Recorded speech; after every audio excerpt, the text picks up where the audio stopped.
大家好，我是夏妈。又到1年1度青团季，满口清香。今天来做经典3线。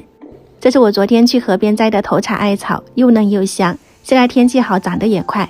淘洗干净后直接丢进开水锅里，这里一定要加上小苏打，它能够保持颜色翠绿。煮上个3-5分钟，煮软，过一遍冷水。也可以用流水多冲洗几遍，去掉一些苦涩味，把水分拽干，然后就丢进搅碎机里面，分次倒入清水，大概300到500毫升，给它搅成这种细腻的艾草泥，这样子就可以了，不需要过滤，有一些艾草会更好吃。馅料都很简单，泡好的红豆用电压锅把它压熟，加入白糖，勺子碾碎，带有一些颗粒会更加好吃。这样粒粒红豆馅就做好啦，放入冰箱冷藏。新鲜咸鸭蛋烤至冒油，用勺子碾碎，再加入肉松、芝麻海苔碎、沙拉酱，拌均匀。这就是非常受欢迎的咸蛋黄肉松海苔碎，特别好吃。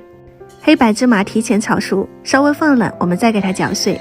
如果想要更香，你可以在里面加一点花生碎，加入白糖，2勺猪油，拌均匀就可以了。这个一口下去满嘴芝麻香，喜欢吃芝麻的可以试一下。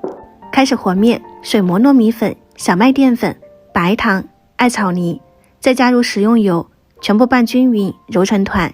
想要更有韧劲，可以提前烫一点熟面放进去揉，就很有延展性了。取一小块装个窝，里面包入红豆馅、芝麻馅、蛋黄馅，收口搓圆，一个个的青团就包好啦。水开再入锅，里面要垫上油纸，开中火蒸上10分钟，里面熟透就可以出锅啦。趁热刷上食用油，再做一点记号，方便辨别。这样我们的经典3线青团就全部制作完成了。稍微冷却后就可以用保鲜膜包起来，防止风干硬化，而且出门携带也方便。这3个馅料都非常好吃，喜欢的朋友赶紧去试一下吧。我们下期再见。